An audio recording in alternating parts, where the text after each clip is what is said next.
জাতীয় থেকে আন্তর্জাতিক, প্রান্তিক, জনপদ থেকে নগর চারপাশে ঠিক কী ঘটছে এই মুহূর্তে তা নিয়ে এই আয়োজন এখন চারদিক। সঙ্গে আছি আমি ফরহাদ বিন নূর। রাষ্ট্রের চোখে সব ধর্মের মানুষের মর্যাদা সমান। দেশের মঙ্গলের জন্য নিজেদের মধ্যে ভেদাভেদ ভুলে সবাইকে ঐক্যবদ্ধ থাকার আহ্বান জানিয়েছেন প্রধান উপদেষ্টা ডক্টর মোহাম্মদ ইউনূস।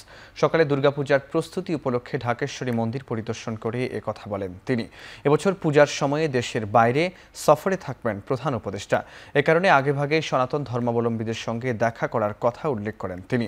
সারা দেশে বিভিন্ন মন্দির হিন্দু কল্যাণ ট্রাস্টের মাধ্যমে প্রায় 5 কোটি টাকা বন্টনের ঘোষণা দেওয়া হয়। প্রধান উপদেষ্টাকে স্বাগত জানিয়ে পরিবেশিত হয় মনোজ্ঞ আয়োজন। এবার গেল বছরের চেয়ে 1000-এর বেশি পূজা মণ্ডপ বেড়েছে। 28 সেপ্টেম্বর ষষ্ঠী পূজা দিয়ে শুরু হয়ে 2 অক্টোবর বিজয়া দশমীর মধ্য দিয়ে শেষ হবে শারদীয় দুর্গোৎসব।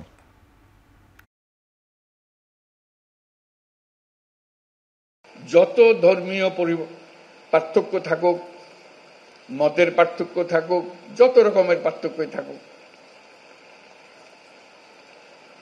রাষ্ট্র আমাদের প্রতি কোনো পার্থক্য করতে পারবে না। রাষ্ট্র দায়িত্ববদ্ধ সবাইকে সমান মর্যাদা দেওয়ার জন্য, সে যেই হোক, সে যে ধর্মেই বিশ্বাস করুক, যেই মতবাদে বিশ্বাস করুক, তার ধন অসীম ধনের অধিকারী হোক অথবা নিঃস্ব হোক, রাষ্ট্রের কাছে সে একজন নাগরিক। অন্তর্বর্তী সরকারের প্রধান উপদেষ্টা হিসেবে দায়িত্ব নেওয়ার পর বাংলাদেশের অর্থনীতির উন্নয়নের জন্য ডক্টর মোহাম্মদ ইউনূসের নেতৃত্বের প্রশংসা করেছেন আন্তর্জাতিক মুদ্রা তহবিল IMF-এর ব্যবস্থাপনা পরিচালক ক্রিস্টালিনা জর্জিয়েভা। মঙ্গলবার সন্ধ্যায় ওয়াশিংটন ডিসি থেকে ডক্টর ইউনূসের সঙ্গে ফোনে কথা বলেন জর্জিয়েভা। প্রধান উপদেষ্টার প্রেস উইং জানায়, ফোনালাপে তারা বাংলাদেশের চলমান অর্থনৈতিক সংস্কার, আঞ্চলিক প্রেক্ষাপট এবং ফেব্রুয়ারিতে অনুষ্ঠেয় সাধারণ নির্বাচনের আগে দেশের মূল চ্যালেঞ্জগুলো নিয়ে আলোচনা করেন। জর্জিয়েভা বাজার ভিত্তিক বিনিময় হার প্রবর্তনের সরকারের সাহসী সিদ্ধান্তের পর বৈদেশিক মুদ্রার বাজারের স্থিতিশীলতা এবং বৈদেশিক রিজার্ভ পুনরুদ্ধারের প্রশংসা করেন। বাংলাদেশের ইতিহাসের অন্যতম সংকটময় সময়ে অবিচল সহায়তার জন্য IMF-এর ব্যবস্থাপনা পরিচালককে ধন্যবাদ জানান ডক্টর ইউনূস। তিনি আরও জানান, ফেব্রুয়ারিতে রমজান মাসের আগে জাতীয় নির্বাচন অনুষ্ঠিত হবে। নির্বাচনের পর তার আগের কাজে ফিরে যাবেন বলে তিনি জর্জিয়াকে জানান।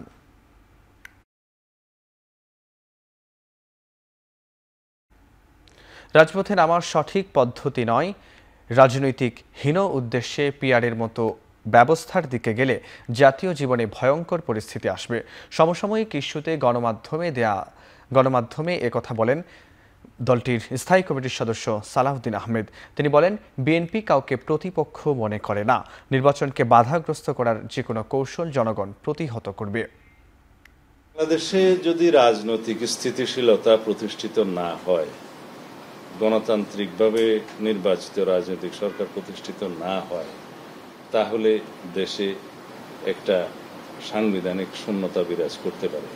জাতীয় নিরাপত্তা হুমকির মধ্যে পড়বে তা নয়, এখানে আঞ্চলিক নিরাপত্তার বিষয়টি জড়িত হয়ে যেতে পারে। তবে আমরা দেশকে সেই দিকে নিয়ে যেতে পারি না এবং আশা করি এই জাতি সেটা বুঝবে, আমরা সবাই বুঝবো এবং আমরা একটা শান্তিপূর্ণ সমাধানের মধ্যে যেতে পারবো আলোচনার মাধ্যমে। 31টি দলের মধ্যে 26টি দল PR-এর পক্ষে উল্লেখ করে জামায়াতের নায়েবে আমির ডাক্তার সৈয়দ আবদুল্লাহ মোহাম্মদ তাহের দাবি করেন, PR পদ্ধতির নির্বাচন ইউরোপিয়ান ইউনিয়নও ইতিবাচকভাবে দেখছে। ইউরোপীয় ইউনিয়ন পার্লামেন্টের উচ্চ পর্যায়ের প্রতিনিধি দলের সাথে জামায়াতের বৈঠক শেষে একথা বলেন তিনি বলেন, নির্বাচনের পদ্ধতি নিয়ে অনেকের মধ্যেই অনৈক্য দেখা যাচ্ছে। ইউরোপিয়ান ইউনিয়নের প্রতিনিধি দল সবাইকে ঐক্যবদ্ধ থাকার আহ্বান জানিয়েছেন। উচ্চকক্ষ ও নিম্নকক্ষ নিয়ে ভিন্নমত থাকলেও PR পদ্ধতির নির্বাচন ইউরোপীয় ইউনিয়নও ইতিবাচকভাবে দেখছে বলে দাবি করেন তিনি। এ সময় ঐক্যমত্য কমিশনের মেয়াদ বাড়লেই যে ঐক্যমত্য হবে সেটি মনে করেন না বলেও জানান জামায়াতের নায়েবে আমির। বৈঠকে জামায়াতের আমির ও সেক্রেটারি জেনারেল সহ 5 সদস্যের প্রতিনিধি দল উপস্থিত ছিলেন। 31টা দল আমরা কমিশনে আলোচনা করেছিলাম। এর ভিতরে 26টি দল পিআরের পক্ষে ছিল। কোন দল আপার হাউজে পিআর চাইছে, আর কিছু দল আপার হাউস এবং লোয়ার হাউস দুইটাতেই পিআর চাচ্ছে। এর ভিতরে জামাত ইসলামী আমরা উভয় কক্ষেই পিআর সিস্টেম চাচ্ছি। যে মেয়াদে আমরা আলোচনা করেছি এগুলো ঐক্যমত্যে পৌঁছার জন্য 1 ঘন্টাই যথেষ্ট। জামায়াত আমিরের সাথে সৌজন্য সাক্ষাৎ করেছেন চীনের রাষ্ট্রদূত ইয়াও ওয়েন। মঙ্গলবার সকালে বসুন্ধরায় ডাক্তার শফিকুর রহমানের বাসায় যান চীনা রাষ্ট্রদূত। এ সময় রাষ্ট্রদূত আমিরের স্বাস্থ্যের খোঁজ খবর নেন এবং কুশলাদি বিনিময় করেন। এছাড়া বাংলাদেশের চলমান পরিস্থিতি নিয়ে আলোচনা করেন তারা। কথা বলেন দেশের স্বার্থ সংশ্লিষ্ট বেশ কিছু বিষয়ে। সেক্রেটারি জেনারেল অধ্যাপক মিয়া গোলাম পড়ুয়ার, সহকারী সেক্রেটারি জেনারেল ও মিডিয়া বিভাগের প্রধান অ্যাডভোকেট এহসানুল মাহবুব জুবাইর এবং আমিরের পররাষ্ট্র বিষয়ক উপদেষ্টা প্রফেসর ডক্টর মাহমুদুল হাসান এ সময় উপস্থিত ছিলেন। গণ অধিকার পরিষদের মিছিল ও দলটির প্রধান নুরুল হক নূরের উপর হামলার ঘটনায় জাতীয় পার্টির চেয়ারম্যান জিএম কাদেরকে প্রধান আসামি করে মামলা করেছে ছাত্র অধিকার পরিষদ। বিকেলে রাজধানীর রমনা মডেল থানায় বাংলাদেশ ছাত্র অধিকার পরিষদের সাংগঠনিক সম্পাদক আক্তারুজ্জামান সম্রাট বাদী হয়ে এই মামলা করেন। মামলায় জাতীয় পার্টির মহাসচিব শামীম হায়দার পাটোয়ারি ও দলটির প্রেসিডিয়াম সদস্য হাজী সাইফুদ্দিন আহমেদ মিলন সহ 18 জনকে মূল আসামি করা হয়। এছাড়া দলটির শতাধিক নেতাকর্মীকে অজ্ঞাতনামা আসামি করা হয়েছে। এদিকে বিকেলে রাজধানীর শাহবাগে জুলাই মঞ্চের সমাবেশে অংশ নিয়ে গণ অধিকারের সাধারণ সম্পাদক রাশেদ খান বলেন, নূরের উপর হামলার দায় নিয়ে স্বরাষ্ট্র উপদেষ্টাকে পদত্যাগ করতে হবে। আরও বলেন, এই হামলার বিচার না হলে দেশে আর কোনো হামলারই বিচার হবে না। 1 নম্বর আসামি জিএম কাদের, জাতীয় পার্টির চেয়ারম্যান। 2 নম্বর আসামি জাতীয় পার্টির মহাসচিব ব্যারিস্টার শামীম হায়দার পাটোয়ারি। রমনা মডেল থানার ওসি সাহেবের কাছে আমরা দিয়েছি। উনি আমাদের এই এজাহারটি প্রাথমিকভাবে গ্রহণ করেছেন। এর পরবর্তীতে যাচাই বাছাই করে মামলাটি রেকর্ড করবেন। গণঅভ্যুত্থানের পরে ফ্যাসিবাদ বিরোধী শক্তি যখন নানান ভাগে বিভক্ত হয়ে গেছে, যখন নানান দাবিতে বিভাজিত হয়ে পড়েছে, তখন তো এই ধরনের হামলার ঘটনা ঘটবেই। মতপার্থক্য ভুলে ইসলামী দলগুলোকে ঐক্যবদ্ধভাবে আগামী নির্বাচনে লড়াই করার আহ্বান জানিয়েছেন ইসলামী আন্দোলন বাংলাদেশের মহাসচিব মাওলানা ইউসুফ আহমদ।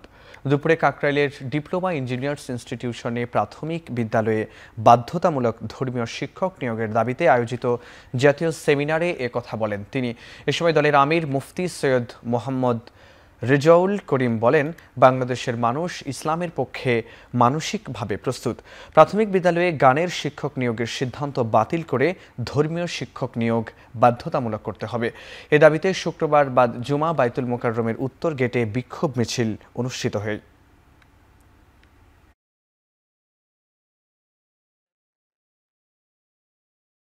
প্রাথমিক শিক্ষায় আমাদের ধর্মীয় শিক্ষক নিয়োগ দিতে হবে। এটা যদি আপনারা ব্যতিক্রম করেন তাহলে আমাদের বাংলাদেশের জনগণ ইসলাম প্রেমিক, ধর্মপ্রেমিক সবাইকে রাস্তা জানতে বাধ্য। দেশ কিন্তু সুন্দর সাজাবার একটা পরিবেশ তৈরি হয়েছে। আমরা যেন এই সুন্দর পরিবেশকে আমাদের অবহেলায় নষ্ট না হয়, এই উদাত্ত আহ্বান জানাচ্ছি। সংসদীয় আসনের সীমানা পুনর্বহালের দাবিতে শনিবার হাইকোর্টে করা রিট শুনানির জন্য 21শে সেপ্টেম্বর পর্যন্ত কর্মসূচি স্থগিত করেছেন আন্দোলনকারীরা। রিটের আদেশে দাবি পূরণ না হলে ফের অবরোধের হুঁশিয়ারি দিয়ে দুপুরের দিকে কর্মসূচি স্থগিতের কথা জানান তারা। এদিকে সেনাবাহিনী, র্যাব ও পুলিশের ব্যাপক উপস্থিতিতে ভেস্তে যায় মহাসড়ক অবরোধ কর্মসূচি। ভাঙা গোলচত্বর সহ বিভিন্ন পয়েন্টে টহল অব্যাহত রাখে সেনাবাহিনী সহ আইনশৃঙ্খলা বাহিনীর সদস্যরা। এ অবস্থায় মহাসড়কে দাঁড়াতে পারেনি আন্দোলনকারীরা। যান চলাচল স্বাভাবিক থাকায় পরিবহনের চালক ও যাত্রীদের মাঝে স্বস্তি ফেরে। অন্যদিকে আসন সীমানা পুনর্বিবেচনায় নির্বাচন কমিশনকে প্রতিবেদন জমা দিয়েছে জেলা প্রশাসক। প্রতিবেদনে ভাঙা উপজেলার আলগি ও হামিরদি ইউনিয়নকে ফরিদপুর 4 আসনে অন্তর্ভুক্ত করতে ব্যবস্থা গ্রহণের জন্য অনুরোধ করা হয়। আমরা ঢাকাতে আসছি, বাসে কোনো সমস্যা হয় নাই। সকালে কষ্ট করছি কিন্তু এখন ভালোই আসলাম ইনশাল্লাহ। এখন আর কোনো জয় ঝামেলা নাই, পথে কোনো নেই, ব্যারিকেড নেই। আওয়ামী লীগের আমলের কিছু সন্ত্রাসী লোক এই আমাদের আন্দোলনের আমাদের সাইনবোর্ডের পিছে থেকে তারা নিজেরা ভাঙাতে সন্ত্রাসের রাজত্ব কায়েম করেছে। আমি নির্বাচন কমিশনকে বাস্তব অবস্থা তুলে ধরে চিঠি দিয়েছি। এটাকে তারা আশ্বাস যদি মনে করে থাকে তাহলে হচ্ছে যে তারা হয়তো সেই বিষয়ে সিদ্ধান্ত নিয়েছে। আজকে আমার সাথে কোনো আলোচনা হয়নি, উইথড্র যদি করে থাকে সেটা তারা নিজেদের সিদ্ধান্ত নিয়ে উইথড্র করেছে। সার্বিকভাবে হয়তো আমাদের কর্মকাণ্ডে সন্তুষ্ট হয়ে তারা উইথড্র করেছে। আগামী সংসদ নির্বাচনে রিটার্নিং কর্মকর্তা হিসেবে ইসি সচিবালয়ের নিজস্ব কর্মকর্তাদের দায়িত্ব দেওয়ার দাবি জানিয়েছে Bangladesh election commission officers association. দুপুরে আগেরগাঁওয়ে নির্বাচন ভবনে সংবাদ সম্মেলনে সংগঠনটির নেতৃবৃন্দ বলেন, কমিশনের নিজস্ব কর্মকর্তাদের দায়িত্ব দেয়া হলে তারা আন্তরিকতা ও গুরুত্বের সাথে ভোট পরিচালনা করবেন। কর্মকর্তারা বলেন, আগামী নির্বাচনকে সুষ্ঠু করতে নির্বাচন ব্যবস্থা সংস্কার কমিশনের পক্ষ থেকে যেসব সুপারিশ করেছে সেগুলো সহ মাঠ পর্যায়ের অভিজ্ঞতার আলোকে কিছু সংস্কার প্রস্তাব তৈরি করা হয়েছে, যা আগামী 27 সেপ্টেম্বর অ্যাসোসিয়েশনের সম্মেলনে উপস্থাপন করা হবে। নির্বাচন ব্যবস্থা সংস্কার কমিশনের পক্ষ থেকে ভালো নির্বাচন করবার জন্য যত রকম সুপারিশ ছিল সেই সুপারিশগুলো আমলে নিয়ে এবং আমরা আমাদের দীর্ঘদিনের অভিজ্ঞতার আলোকে মাঠ পর্যায়ের বাস্তবতা থেকে আমরাও সহ কিছু প্রস্তাব আমরা মাননীয় কমিশনে উপস্থাপন করেছি। জাতীয় সংসদ নির্বাচনে কমিশনের নিজস্ব কর্মকর্তাদের নির্বাচন পরিচালনার দায়িত্ব প্রদান। তো রিটার্নিং অফিসার যদি তারা হয়, আমাদের কর্মকর্তারা হন, সুতরাং আমার উপর সম্পূর্ণ নিয়ন্ত্রণ তদারকি করার মাননীয় কমিশনের সুযোগ আছে। রাজশাহী বিশ্ববিদ্যালয় কেন্দ্রীয় ছাত্র সংসদ রাকসু নির্বাচনে প্রচারণা চলছে। চায়ের আড্ডা, একাডেমিক ভবন ও হল এলাকায় ছুটছে প্রার্থীরা। তবে প্রার্থীরা একে অপরের বিরুদ্ধে আচরণবিধি ভঙ্গের অভিযোগও করছেন। সকালে বৃষ্টির কারণে প্রচার কিছুটা ব্যাঘাত ঘটলেও 10টার পর থেকে প্রার্থীরা ক্যাম্পাসে আসতে শুরু করে। রাস্তায় দাঁড়িয়ে চায়ের দোকানে অথবা রেস্তোরাঁয় শিক্ষার্থীদের কাছে গিয়ে লিফলেট দেন তারা। এ সময় রাকসু আর ক্যাম্পাসের নানা উন্নয়ন নিয়ে নিজেদের পরিকল্পনার কথা জানান প্রার্থীরা। তবে প্রচারণায় কেউ কেউ অর্থ উপঢৌকনের অভিযোগ তুলছেন। তবে এমন অভিযোগকে স্বাভাবিকভাবেই নিচ্ছে নির্বাচন কমিশন। এদিকে নির্বাচন ঘিরে ইতোমধ্যে গোয়েন্দা নজরদারি শুরু করেছে বলে জানান আরএমপির কমিশনার। আসন্ন রাকসু নির্বাচনে বিশ্ববিদ্যালয় ঘিরে মোতায়েন থাকবে 2000-এর বেশি আইন শৃঙ্খলা বাহিনী।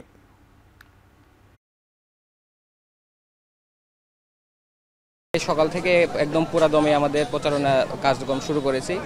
তো মানুষের কাছে আমরা সমর্থন পাচ্ছি, আমরা আশা রাখি আমরা আরও সমর্থন পাবো। আমরা চাই রাকসু একটা অগাধ, সুষ্ঠু, নিরপেক্ষ নির্বাচন হবে, প্রশাসন দিতে সক্ষম হবে, আমি সেই আশাবাদ ব্যক্ত করি। চাকসু নির্বাচনের শেষ দিনে মনোনয়ন সংগ্রহে চট্টগ্রাম বিশ্ববিদ্যালয়ের শিক্ষার্থীদের ছিল উপচে পড়া ভিড়। চাপ সামলাতে নির্ধারিত সময়ের পরও চালাতে হয় ফর্ম বিতরণ কার্যক্রম।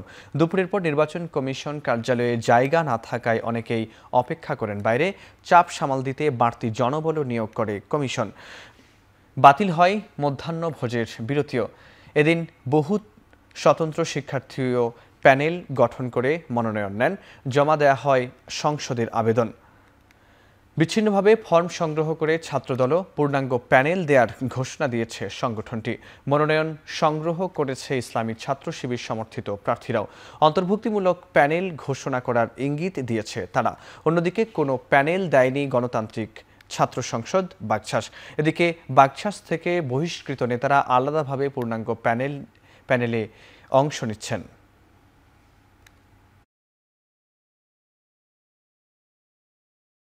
সবাইকে উৎসব মুখর, এখন কারো কোনো সবার মুখে উজ্জ্বল হাসি, এর থেকে পরিবেশ আর ভালো কি চাই আমরা। আমাদের এখনো পূর্ণাঙ্গ প্যানেল নির্ধারিত হয়নি, সেজন্য আমরা আমাদের পদ উল্লেখ করিনি। পদ উল্লেখ ব্যতীত আমরা মনোনয়ন ফর্ম নিয়েছি। কোনো শিক্ষার্থীকে দলভিত্তিক বিবেচনা না করে শিক্ষার্থীকে শিক্ষার্থী হিসাবে বিবেচনা করে আমরা এই কাজ করবো ইনশাআল্লাহ। চেষ্টা থাকবে আমার ক্যাম্পাসের নারীরা এবং ছাত্রীরা যে সকল বিষয়ে আপনার পিছিয়ে আছে কিংবা ল্যাকিংস ফিল করছে সেগুলো নিয়ে যেন আমি কাজ করতে পারি। আগামী সপ্তাহের মধ্যে যকসুর খসড়া নীতিমালা মন্ত্রণালয়ে পাঠানোর আশ্বাস দিয়েছে বাংলাদেশ বিশ্ববিদ্যালয় মঞ্জুরি কমিশন ইউজিসি। মঙ্গলবার বিকেলে যকসু ও সম্পূরক ভাতা বিষয়ে ইউজিসির সঙ্গে বৈঠক শেষে বিষয়টি নিশ্চিত করেন জগন্নাথ বিশ্ববিদ্যালয় শাখা ছাত্র শিবিরের সভাপতি রিয়াজুল ইসলাম। তিনি অভিযোগ করেন, শিক্ষার্থীদের আন্দোলনের প্রেক্ষিতে যকসুর খসড়া নীতিমালা ইউজিসিতে পাঠানো হলেও এ বিষয়ে অবগত ছিলেন না খোদ ইউজিসি চেয়ারম্যান। বৈঠকে আলোচনার পর চূড়ান্ত সংশোধনের জন্য বিশ্ববিদ্যালয়গুলোকে নির্দেশ দেন চেয়ারম্যান। বিশ্ববিদ্যালয় থেকে তৎপরতা মিললে আগামী সপ্তাহের মধ্যেই মন্ত্রণালয়ে পাঠানো সম্ভব বলেও আশ্বাস দেন তিনি। প্রয়োজনে প্রধান উপদেষ্টার সাথে সাক্ষাতের আশ্বাস দিয়েছেন ইউজিসি চেয়ারম্যান বলে জানান তিনি। এ সময় আগামী 25 তারিখের মধ্যে আইন চূড়ান্ত করার দাবি জানায় ইসলামী ছাত্র শিবিরের জগন্নাথ বিশ্ববিদ্যালয় শাখা। অত্যন্ত দুঃখের সাথে জানাতে চাচ্ছি যে আমাদের বিশ্ববিদ্যালয় মঞ্জুরি কমিশনের মাননীয় চেয়ারম্যান মহোদয় আমাদেরকে জানিয়েছেন যে জগন্নাথ বিশ্ববিদ্যালয় থেকে যে আইনটি বিশ্ববিদ্যালয় মঞ্জুরি কমিশনে পাঠানো হয়েছে এটা অন্যরা জানলেও আমাদের চেয়ারম্যান মহোদয় জানেন না। এটা আমরা মনে করি বিশ্ববিদ্যালয় প্রশাসনের স্পষ্ট ব্যর্থতা এখানে পরিলক্ষিত হচ্ছে। চেয়ারম্যান মহোদয় আমাদেরকে সর্বোচ্চ আন্তরিকতা দেখিয়েছেন। তিনি আমাদের থেকে শোনা মাত্র তিনি ডিরেক্টরকে ফোন দিয়েছেন এবং জেনেছেন যে আইনটা আসলে এসেছে কিনা। তিনি জানার সাথে সাথে আমাদেরকে আশ্বস্ত করেছেন তিনি আগামী সপ্তাহের প্রথম দিকে অর্থাৎ রবি সোমবার মানে আগামী 21-22 তারিখের ভিতরে তিনি এটা আইন মন্ত্রণালয়ে পাঠাবেন। আন্তর্জাতিক বাজার দর বিবেচনা করে সরকার এনএলজি আমদানি করছে। এক্ষেত্রে সাবেক মার্কিন রাষ্ট্রদূতের প্রতিষ্ঠান কিংবা কোনো ব্যক্তিকে বিবেচনা করা হচ্ছে না বলে জানিয়েছেন অর্থ উপদেষ্টা সালেহুদ্দিন আহমেদ। সকালে সচিবালয়ে ক্রয় সংক্রান্ত উপদেষ্টা পরিষদের বৈঠকে বিদ্যুৎ উপকেন্দ্র, এনএলজি ও সার আমদানির অনুমোদন হয়। বৈঠক শেষে অর্থ উপদেষ্টা বলেন, বাণিজ্য ঘাটতি কমাতে যুক্তরাষ্ট্র থেকে উন্নত মানের গম আমদানি করা হচ্ছে, তবে বাড়তি দামে আমদানি করা হলেও ভোক্তার উপর প্রভাব পড়বে না বলেও জানান তিনি। এছাড়া সরকারের নেওয়া কিছু পদক্ষেপে ফাঁকি দেওয়া ট্যাক্স উদ্ধার হচ্ছে এবং সরকার কর্মসংস্থান বাড়ানোর উদ্যোগ নিয়েছে বলেও জানান অর্থ উপদেষ্টা।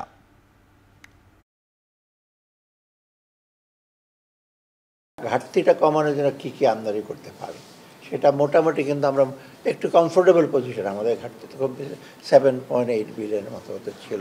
ভোক্তাদের ব্যাপারে আমরা প্রাইস ট্রাইসের ব্যাপারে ইস্যু করছি, আর অনেকটা টিসিবি বা অন্য অন্য ইস্যুগুলোতে আমরা এগুলো সব তো দিচ্ছি সাবসিডি। এলএনজি আমদানি হচ্ছে, এটা নাকি সেই আমেরিকা থেকে বা ওই যে পিটার হার্স যেই কোম্পানিতে এখন জব করতেছেন সেখান থেকে 1 লাখ কোটি টাকার নাকি এলএনজি কেনা হচ্ছে শুধু একটা কোম্পানি থেকে। আরে না, আপনি আজকে দেখেন আমরা তো সব ইন্টারন্যাশনাল প্রাইসগুলো কম্পেয়ার করে দেখি, সেটা এই আমেরিকা হোক, চায়না হোক বা সৌদি আরবিয়া হোক, কাতার অবশ্য এখন বন্ধ চুপচাপ, যে অন্যগুলো আমরা করছি কম্পেয়ার করে করছি, এত সহজ না। আমেরিকা হলে আমরা দিয়ে দেবো, পিটার হাসকে আমরা জানি হতে তো পিটার হাসকেই কোথায় করে। একীভূত হতে যাওয়া 5টি ব্যাংকে অস্থায়ী প্রশাসক বসাবে কেন্দ্রীয় ব্যাংক, যার মধ্য দিয়ে ব্যাংকগুলোর পরিচালনা পর্ষদ বিলুপ্ত হবে। মঙ্গলবার কেন্দ্রীয় ব্যাংকের পরিচালনা পর্ষদের বিশেষ সভা শেষে এ তথ্য জানানো হয়। কেন্দ্রীয় ব্যাংক জানায়, আমানতকারীর অর্থ ফেরতের মাধ্যমে ব্যাংক খাতের প্রতি আস্থা ফেরানোর লক্ষ্যে এই উদ্যোগ নেওয়া হয়েছে। 5 ব্যাংকের মধ্যে রয়েছে এক্সিম, সোশ্যাল ইসলামী, ফার্স্ট সিকিউরিটি ইসলামী, ইউনিয়ন ও গ্লোবাল ইসলামী ব্যাংক। এসব ব্যাংকের 48 থেকে 98% পর্যন্ত ঋণ এখন খেলাপি। অন্যদিকে ব্যক্তিগত কারণ দেখিয়ে পদত্যাগ করেছেন বাংলাদেশ ব্যাংকের নির্বাহী পরিচালক মেজবাউল হক। তার বিরুদ্ধে রিজার্ভ চুরির ঘটনায় জড়িত থাকার অভিযোগ রয়েছে। SAARC chamber of commerce and industry, SCCI এবং FCCI-এর যৌথ উদ্যোগে ঢাকায় অনুষ্ঠিত হতে যাচ্ছে সাউথ এশিয়া ট্রেড ফেয়ার 2025। আগামী 18 থেকে 21 সেপ্টেম্বর ঢাকা ইন্টারন্যাশনাল কনভেনশন সিটিতে বসবে এই আয়োজন। মঙ্গলবার বিকেলে মতিঝিল FBCCI কার্যালয়ে জরুরি সংবাদ সম্মেলনে এ তথ্য জানান সংস্থার মহাসচিব মোহাম্মদ আলমগীর। তিনি বলেন, দেশীয় পণ্যের আন্তর্জাতিক বাজার ধরে রাখা এবং সার্কভুক্ত দেশগুলোর মধ্যে চাহিদা বাড়াতেই এই মেলার আয়োজন। প্রদর্শিত হবে হস্তশিল্প, খাদ্য, কৃষিপণ্য, ভোক্তা সামগ্রী ও ইলেকট্রনিক্স যন্ত্রপাতি। মহাসচিব আরও জানান, দক্ষিণ এশিয়ার বিভিন্ন দেশের শতাধিক ব্র্যান্ড অংশ নেবে মেলায়।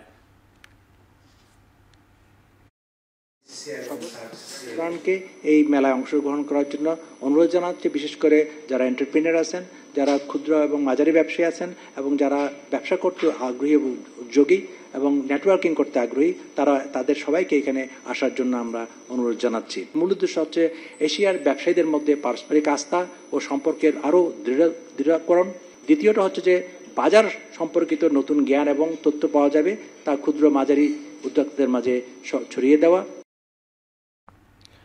তাপমাত্রা বাড়ার কারণে 2024 সালে 25 মিলিয়ন বা 2.5 কোটি কর্মঘণ্টা নষ্ট হয়েছে। আর্থিক হিসেবে এই ক্ষতির পরিমাণ 1.33 বিলিয়ন মার্কিন ডলার থেকে 1.78 বিলিয়ন মার্কিন ডলার। সকালে রাজধানীর হোটেল সোনারগাঁওয়ে বিশ্ব ব্যাংকের এক সেমিনারে প্রকাশিত প্রতিবেদনে এসব বিষয় উঠে আসে। বক্তারা বলেন, উষ্ণায়নের প্রভাবে শ্রমজীবী মানুষের মধ্যে উৎপাদনশীলতায় উল্লেখযোগ্য হারে হ্রাস পেয়েছে। বিশ্বে গড় তাপমাত্রা সম্ভাব্য 3 সেলসিয়াসের দিকে হচ্ছে। 2030 সালের মধ্যে বাংলাদেশ তার মোট অভ্যন্তরীণ উৎপাদনের 4.9% হারাতে পারে অতিরিক্ত তাপের নেতিবাচক প্রভাবে। এ সময় স্বাস্থ্য ও পরিবার কল্যাণ মন্ত্রণালয়ের বিশেষ সহকারী অধ্যাপক ডাক্তার সাইদুর রহমান বলেন, উষ্ণায়ন বৃদ্ধির কারণ খোঁজার পাশাপাশি প্রতিকারে কাজ করতে হবে। এজন্য উষ্ণায়নের জন্য দায়ীদের বিরুদ্ধে ব্যবস্থা নিতে হবে। পরিবেশ উপদেষ্টা সৈয়দা রিজওয়ানা হাসান বলেন, ব্যবস্থাপনাগত ত্রুটির কারণে পরিবেশের ভারসাম্য নষ্ট হচ্ছে। এবং তাহলে পরে এই ক্লাইমেট চেঞ্জের জন্য যারা রেসপন্সিবল তাদের আসলে ফাইন্যান্সিং বললে এটা একটা অবশ্যই কে করবে, টাকাটা কে দিবে, তাহলে এটা বলতে হবে যে আসলে ক্লাইমেট চেঞ্জে খারাপ কন্ট্রিবিউশনটা যিনি করেছেন কারেক্টিভ মেজারে ওনার কন্ট্রিবিউশন থাকতে হবে। আমরা এই জায়গাটা রিলেটিভ এই কোরিলেশনটা বলতে পারা আমি বোধহয় সমস্যা হয়, তারপর আমি বলে ফেললাম এই কারণে যে আসলে তো এই ফান্ডিংটা লাগবে। পুরোটা হয়তো আমরা অ্যাড্রেস করতে পারবো না। এরকম ল্যান্ডস্কার্স কান্ট্রিতে ল্যান্ড হাংরি পপুলেশন যেখানে আছে সেখানে ঢাকার পরিবেশের সমস্যা থাকবে, কিন্তু সেটাকে কমিয়ে আনা তো সম্ভব। এই কমিয়ে আনার জন্য খুব যে আমাদের রকেট সায়েন্সের প্রয়োজন তা না, আমাদের হচ্ছে নিয়ন্ত্রণ ব্যবস্থাটাকে কার্যকর করতে হবে এবং নিয়ন্ত্রণ ব্যবস্থার পাশাপাশি কিছু কিছু ইন্টারভেনশনে যেতে হবে। তরুণরাই জাতির মূল চালিকা শক্তি। যথাযথ প্রযুক্তিগত প্রশিক্ষণের মাধ্যমে দুর্যোগের আগাম সতর্কতা ও প্রশমন কার্যক্রমে তরুণদের সম্পৃক্ত করার আহ্বান জানিয়েছেন দুর্যোগ ও ত্রাণ মন্ত্রণালয়ের উপদেষ্টা ফারুক ই আজম। সকালে বাংলাদেশ চীন মৈত্রী সম্মেলন কেন্দ্রে দুর্যোগের আগাম সতর্কতামূলক ব্যবস্থার লক্ষ্যে আয়োজিত ৩য় জাতীয় সংলাপে এ আহ্বান জানান তিনি। উপদেষ্টা বলেন, দুর্যোগ মোকাবেলার পাশাপাশি আগাম প্রশমন কার্যকর হলে ক্ষয়ক্ষতি অনেকাংশে হ্রাস করা সম্ভব। আলোচনায় জাতিসংঘের আবাসিক সমন্বয়কারী গোয়েন লুইস সহ বিভিন্ন বিদেশি অতিথিরা উপস্থিত ছিলেন। তারা বলেন, বাংলাদেশের উপকূলীয় অঞ্চলগুলো এখনও তীব্র ঝুঁকির মধ্যে রয়েছে। সঠিক সময়ে কার্যকর ব্যবস্থা না নিলে ভবিষ্যতে বড় ধরনের মানবিক সংকট তৈরি হতে পারে।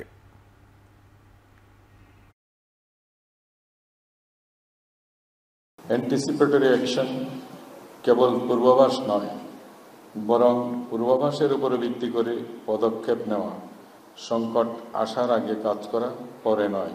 এই মানসিকতাই আমাদের দুর্যোগ ব্যবস্থাপনা ভাবনার নতুন দিগন্ত খুলে দিয়েছে।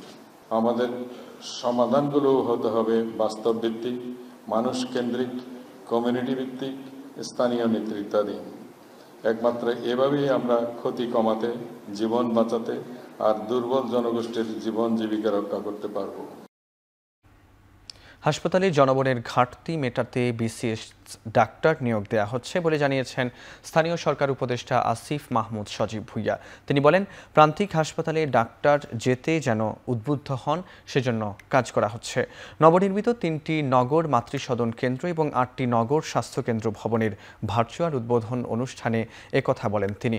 স্থানীয় সরকার মন্ত্রণালয়ের উদ্যোগে urban primary health care services delivery প্রকল্পের দ্বিতীয় পর্যায়ে 1209 কোটি টাকা ব্যয় হয়, যার লক্ষ্য দরিদ্র জনগোষ্ঠীর জন্য প্রাথমিক স্বাস্থ্যসেবার মান উন্নয়ন।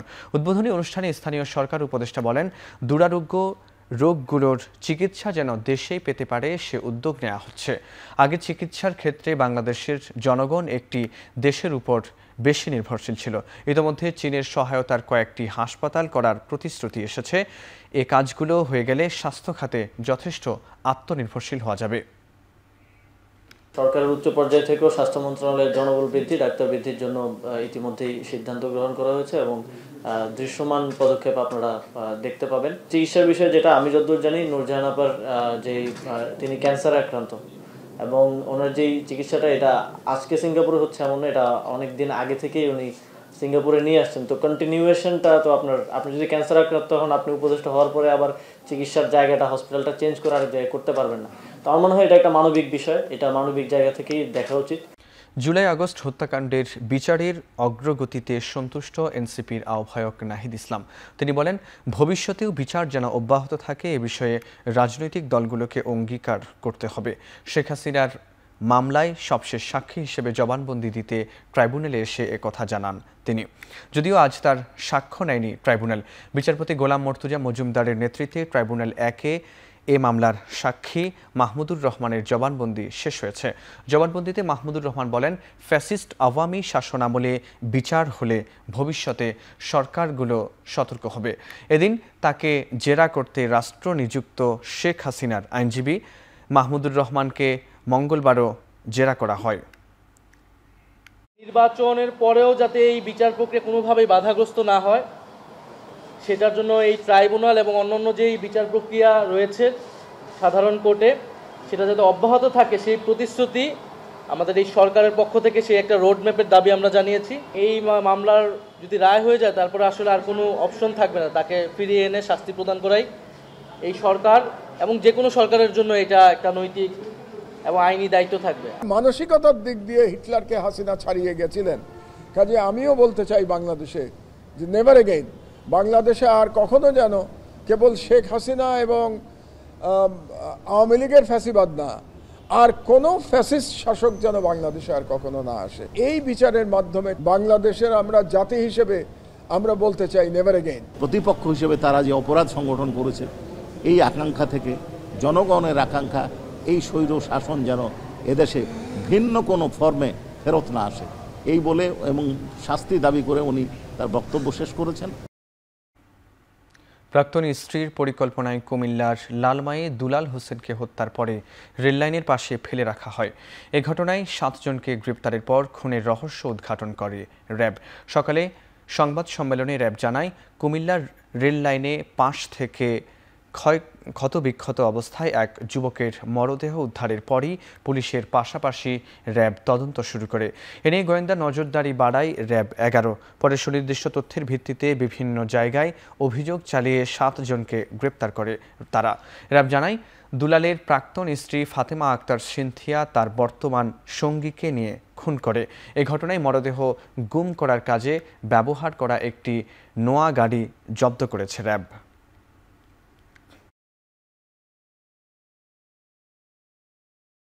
মুন্সিগঞ্জের গজারিয়ার গুয়াগাছিয়া যেখানে একটা অস্থায়ী পুলিশ ক্যাম্প করা হয়েছিল, সেখানে যে নৌ ডাকাত আমরা সবাই নাম শুনেছি, নয়ন পিয়াস গ্রুপের, যাকে আমরা গ্রেপ্তার করেছি, তাকে একটি অস্ত্র এবং তার যে আস্তানা থেকে বিপুল সংখ্যক ম্যাপ, যে তার এরিয়াটা কোন এরিয়ায় তার আধিপত্য বিস্তার করবে, কার এরিয়া, এই দলের এরিয়াটা কোনটা, সেরকম ম্যাপ, তারপরে আমরা টাকা গোনার মেশিন এবং আরও বেশ কিছু আলামত সহকারে তাকে আইনের আওতায় আনা হয়। ফাতেমার বাসায় যায় দুলাল ভিকটিম, তখন আগে থেকে পরিকল্পিত ছিল যে তাকে ঘুমের ওষুধ খাইয়ে তাকে অচেতন করা হবে এবং সে লক্ষ্যে এই ভিকটিমের হাশেমের স্ত্রী ফাতেমা তাকে 4টি শরবতের মধ্যে 4টি ঘুমের ওষুধ খাইয়ে তাকে অচেতন করে ফেলে।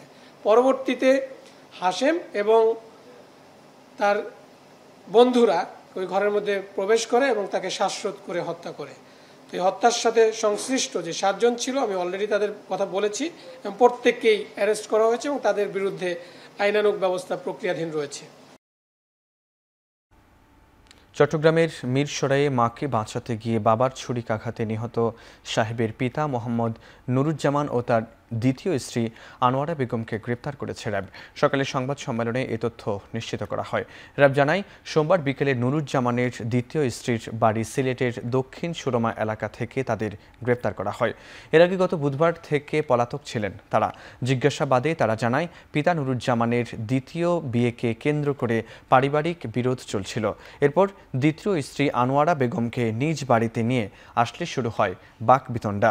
এক পর্যায়ে নিহত শাহেদের মাকে নুরুজ্জামান মারধর করলে তাকে বাঁচাতে এগিয়ে যায় শাহেদ। এ সময় শাহেদের বুকে ছুরিকাঘাত করলে ঘটনাস্থলে মৃত্যু হয় তার।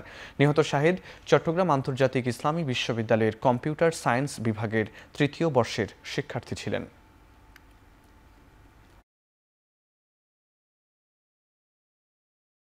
হত্যাকারী বাবা, সে দীর্ঘ সময় সৌদি আরবের প্রবাসী ছিলেন। তার সাথে আরেকজন ব্যবসায়িক সম্পর্কের কারণে আরেকজন মহিলার সম্পর্ক ছিল।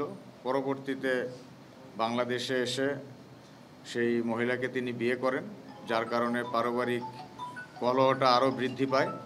হয়তো কিচেনের বা ফল কাটার যে বড় ছুরি থাকে বিদেশি, এই ধরনের ছুরি নিয়ে বের হন এবং সে তার মাকে মেরে ফেলার জন্য উদ্যত হয়।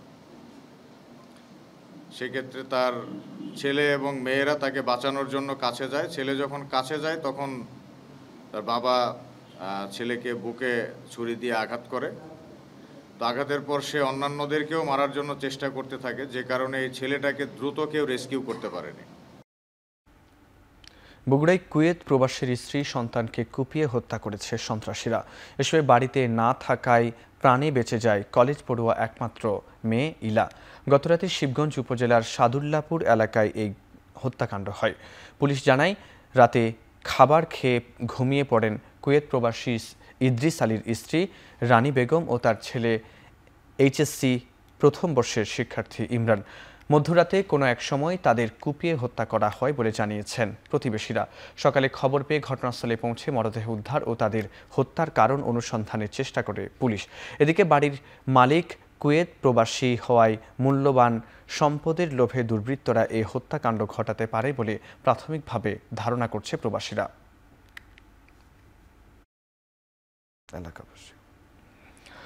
কক্সবাজারের মহেশখালীতে পুলিশের টহল দলের উপর সশস্ত্র হামলা ও ৩ পুলিশ সদস্যকে গুলি করার ঘটনায় প্রধান আসামি আবু সৈয়দকে গ্রেপ্তার করা হয়েছে।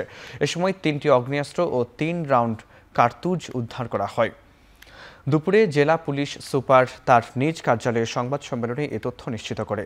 এ সময় তিনি জানান, গোপন সংবাদের ভিত্তিতে সোমবার রাত ১টার দিকে বান্দরবানের লামা থেকে আবু সৈয়দকে গ্রেপ্তার করে মহেশখালী থানা পুলিশ। পরে তার দেয়া তথ্যে অভিযান চালিয়ে একটি দেশীয় বন্দুক, 2টি এলজি ও 3টি কার্তুজ উদ্ধার করা হয়। গেল 11 সেপ্টেম্বর মহেশখালীতে টহলরত পুলিশকে লক্ষ্য করে গুলি চালায় আবু সৈয়দের নেতৃত্বাধীন সশস্ত্র একটি দল। পরে মহেশখালী থানায় মামলা দায়ের করা হয়। আবু সৈয়দের বিরুদ্ধে মহেশখালী থানায় ডাকাতি ও পুলিশের উপর হামলাসহ একাধিক মামলা রয়েছে। চট্টগ্রাম কক্সবাজার মহাসড়কে সড়ক দুর্ঘটনায় পথচারী নিহতের প্রতিবাদে সড়ক অবরোধ করে বিক্ষোভ করেন স্থানীয়রা। এতে প্রায় 3 ঘন্টা ধরে বন্ধ ছিল মহাসড়কে যান চলাচল। এতে মহাসড়কের দুপাশে আটকা পড়ে শত শত যানবাহন। দুর্ভোগে পড়েন হাজার হাজার যাত্রী। পরে প্রশাসনের আশ্বাসে সন্ধ্যা 6:30টার দিকে অবরোধ তুলে নিয়ে যান চলাচল স্বাভাবিক হয়। এর আগে দুপুর 2:30টার দিকে লোহাগাড়ায় চুন্তি বনপুকুর এলাকায় বেপরোয়া গতিতে মার্ছা পরিবহনের একটি বাস নিয়ন্ত্রণ হারালে চাপা পড়ে নিহত হন এক পথচারী। প্রতিবাদে দুপুর 3টা থেকে সড়ক অবরোধ করে স্থানীয়রা। প্রথমবারের মতো যুক্তরাষ্ট্রে মাদারবোর্ড রপ্তানি শুরু করল ওয়ালটন। অত্যাধুনিক সক্রিয় গানশট শনাক্তকরণ এবং জরুরি উদ্ধার কাজ পরিচালনা সিস্টেমের সিকিউরিটি ডিভাইসে ব্যবহৃত হবে এই মাদারবোর্ড। যুক্তরাষ্ট্রে মাদারবোর্ড রপ্তানির মধ্য দিয়ে আন্তর্জাতিক বাজারে বিশ্বমানের বাংলাদেশি প্রযুক্তি পণ্যের বিপুল সম্ভাবনার দ্বার উন্মোচন করল ওয়ালটন। সোমবার রাজধানীতে ওয়ালটন কর্পোরেট অফিসে এক অনুষ্ঠানে নতুন বাজারে আসা ওয়ালটনের 2 মডেলের পরিবেশ বান্ধব তাকিয়ন ইলেকট্রিক বাইক বা ই-বাইকও উন্মোচন করা হয়। প্রধান অতিথি হিসেবে উপস্থিত থেকে প্রধান উপদেষ্টার বিশেষ সহকারী ফয়েজ আহমেদ তৈয়ব বলেন, যে দেশে সিলিকন ভ্যালি আছে সেই দেশে আমরা মাদারবোর্ড রপ্তানি করছি। নিঃসন্দেহে এটি ওয়ালটন এবং বাংলাদেশের জন্য এক ঐতিহাসিক মাইলফলক। নেপালে জেনজি আন্দোলনে নিহতদের শহীদ ঘোষণা করে তাদের পরিবারকে নগদ অর্থ সাহায্য দেওয়ার সিদ্ধান্ত নিয়েছে দেশটির অন্তর্বর্তী সরকার। স্থানীয় সময় সোমবার অনুষ্ঠিত মন্ত্রিসভা বৈঠকে নবনিযুক্ত স্বরাষ্ট্রমন্ত্রী ওম প্রকাশ আরজাল জানান, নিহতদের পরিবারকে 1 মিলিয়ন রুপি প্রদান করা হবে। এছাড়া অতিরিক্ত 5 লাখ রুপি অন্যান্য খরচের জন্য দেয়া হবে। শহীদদের শেষকৃত্য জাতীয় মর্যাদায় অনুষ্ঠিত হবে এবং 17 সেপ্টেম্বর জাতীয় পতাকা অর্ধনমিত রেখে শোক দিবস হিসেবে পালন করা হবে। জেনজি শহীদদের স্মরণে একটি জেনজি জাগরণ স্মৃতিসৌধ পার্ক নির্মাণের পরিকল্পনা চলছে বলেও জানিয়েছেন স্বরাষ্ট্রমন্ত্রী। এদিকে অর্থমন্ত্রী রমেশ্বর খানাল এরই মধ্যে বাজেটের ছোট প্রকল্পগুলো কমিয়ে এনে 100 বিলিয়ন রুপি সাশ্রয় করার পরিকল্পনা নিয়েছেন। গাজায় যুদ্ধবিরতি কার্যকরে মধ্যস্থতাকারী হিসেবে ইসরায়েল ও হামাসের সঙ্গে আলোচনা চালিয়ে যেতে কাতারের প্রতি আহ্বান জানিয়েছেন মার্কিন পররাষ্ট্রমন্ত্রী মার্কো রুবিও। কাতারের দোহায় হামাস নেতাদের লক্ষ্য করে ইসরায়েলের হামলা চালানোর 1 সপ্তাহ পর ইসরায়েল সফরে গিয়ে এ আহ্বান জানান তিনি। তেল আবিব সফর শেষে কাতারের দোহায় পৌঁছেছেন রুবিও। সেখানে দেশটির প্রধানমন্ত্রী মোহাম্মদ বিন আব্দুর রহমান আল থানির সাথে দেখাও করেছেন তিনি। এদিকে রুবিও সফর শেষ হতে না হতেই গাজা সিটিতে তীব্র স্থল অভিযান শুরু করেছে ইসরায়েল। ক্যারিবীয় সাগরে ভেনেজুয়েলার জাহাজে যুক্তরাষ্ট্রের হামলায় নিহত হয়েছেন অন্তত 3 জন। এ নিয়ে দ্বিতীয়বারের মতো হামলা চালিয়েছে দেশটি। জাহাজটি দিয়ে মাদক পাচার হচ্ছিল বলে অভিযোগ মার্কিন প্রেসিডেন্ট ডোনাল্ড ট্রাম্পের, আর তাই মাদকবাহী জাহাজ লক্ষ্য করে হামলা চালায় যুক্তরাষ্ট্রের সেনারা। গত কয়েকদিন ধরেই তুঙ্গে রয়েছে যুক্তরাষ্ট্র ভেনেজুয়েলা উত্তেজনা। দেশটির মাদকের ঘাঁটিগুলো লক্ষ্য করে হামলার উদ্দেশ্যে এরই মধ্যে ক্যারিবীয় উপকূলে একাধিক যুদ্ধজাহাজ, ফাইটার জেট, ক্ষেপণাস্ত্র এবং বিপুল সংখ্যক সেনা মোতায়েন করেছে ওয়াশিংটন। এর আগেই একইভাবে ভেনেজুয়েলার জাহাজে মার্কিন হামলায় নিহত হন অন্তত 11 জন। যুক্তরাষ্ট্রের এই আগ্রাসনের পাল্টা জবাব দেওয়ার হুঁশিয়ারি দিয়েছেন দেশটির প্রেসিডেন্ট নিকোলা মাদুরো। যুক্তরাষ্ট্রের সংবাদ মাধ্যম নিউ ইয়র্ক টাইমসের বিরুদ্ধে $1,500 কোটি ক্ষতিপূরণ চেয়ে মানহানির মামলা ঘোষণা দিয়েছেন মার্কিন প্রেসিডেন্ট ডোনাল্ড ট্রাম্প। সামাজিক যোগাযোগ মাধ্যম ট্রুথ সোশ্যালে দেয়া এক পোস্টে বিষয়টি নিশ্চিত করেছেন ট্রাম্প নিজেই। তবে ঠিক কোন অভিযোগের ভিত্তিতে নিউ ইয়র্ক টাইমসের বিরুদ্ধে মামলা করবেন সে বিষয়ে বিস্তারিত জানায়নি। ওয়াশিংটন জানিয়েছে ফ্লোরিডা আদালতে দায়ের করা হবে এ মামলা, যদিও এ বিষয়ে নিউ ইয়র্ক টাইমস এখনও কোনো প্রতিক্রিয়া জানায়নি। এর আগেও মার্কিন আরেক সংবাদ মাধ্যম ওয়াল স্ট্রিট জার্নাল ও এবিসি নিউজকে কয়েক কোটি ডলারের মানহানি মামলা করেন ট্রাম্প।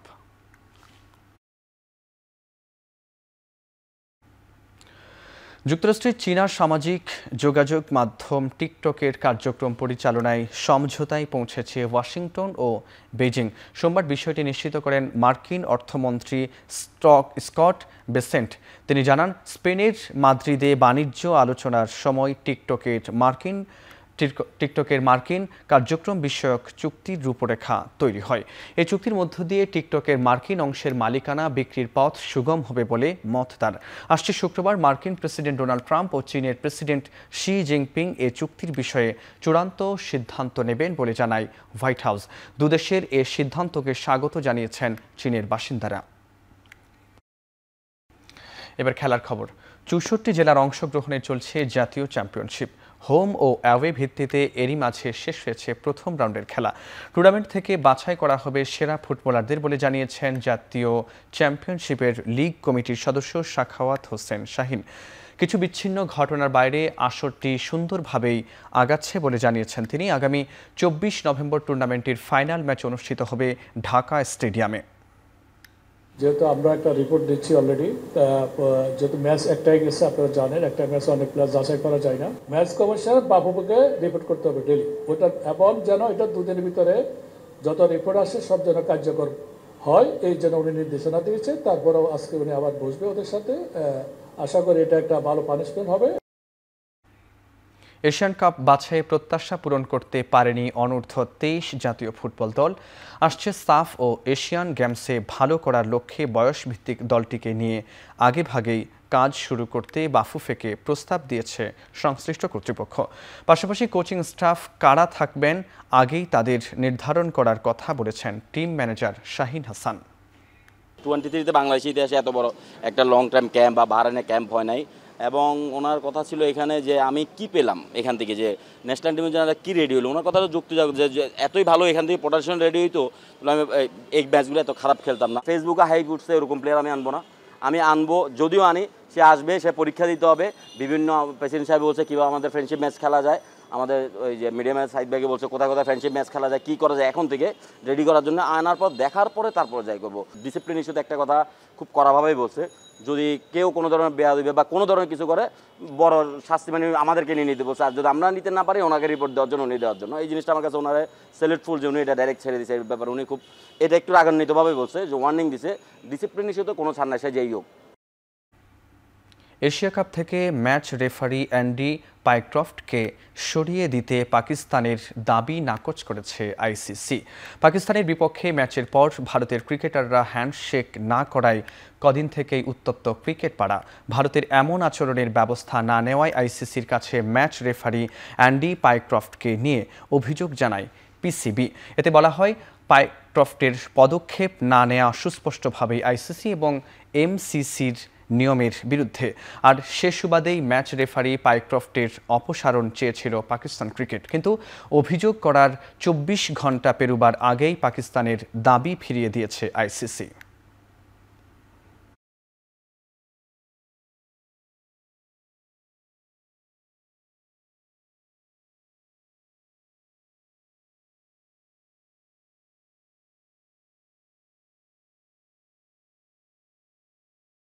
বিশ্বকাপ বাছাইয়ে ইসরায়েলের বিপক্ষে ম্যাচের লভ্যাংশ ডক্টরস উইদাউট বর্ডার্স এনজিওকে দেওয়ার সিদ্ধান্ত নিয়েছে নরওয়ে ফুটবল ফেডারেশন। ফিলিস্তিনে গাজায় মানবিক সাহায্য দেয় 1999 সালে শান্তিতে নোবেল জয়ী এই সংস্থা। ইউরোপিয়ান অঞ্চলের বিশ্বকাপ বাছাইয়ে আগামী 11 অক্টোবর আই গ্রুপ থেকে অসলোয় স্বাগতিক হয়ে ইসরায়েলের মুখোমুখি হবে নরওয়ে। যুদ্ধ, প্রাকৃতিক বিপর্যয় ও মহামারীতে ক্ষতিগ্রস্ত এমন 70টি দেশে জরুরি চিকিৎসা সেবা প্রদান করে ডক্টরস উইদাউট বর্ডার্স। এনএফএফ জানিয়েছে, তাদের ঘোষণার পর নরওয়ের অন্যতম একটি বড় বিনিয়োগ প্রতিষ্ঠান এই এনজিওর মাধ্যমে গাজায় $3,05,000 সাহায্যের সিদ্ধান্ত নিয়েছে। প্রতিষ্ঠানটি তাদের পরিচয় প্রকাশ করতে অনিচ্ছুক। ইসরায়েলের হামলায় ফিলিস্তিনে মানবিক বিপর্যয়ের সম্মুখীন হওয়া মানুষদের সাহায্যের সিদ্ধান্ত গত মাসেই জানিয়েছিল নরওয়ে ফুটবল। শেষ করছি এখন চারদিক। এখন টেলিভিশন ওয়েবসাইটে দেখতে ভিজিট করুন www.ekhon.tv। এছাড়া ফেসবুকে দেখতে ভিজিট করুন facebook.com/tv.ekhon এবং ইউটিউবে দেখতে ভিজিট করুন youtube.com/c/ekhon.tv।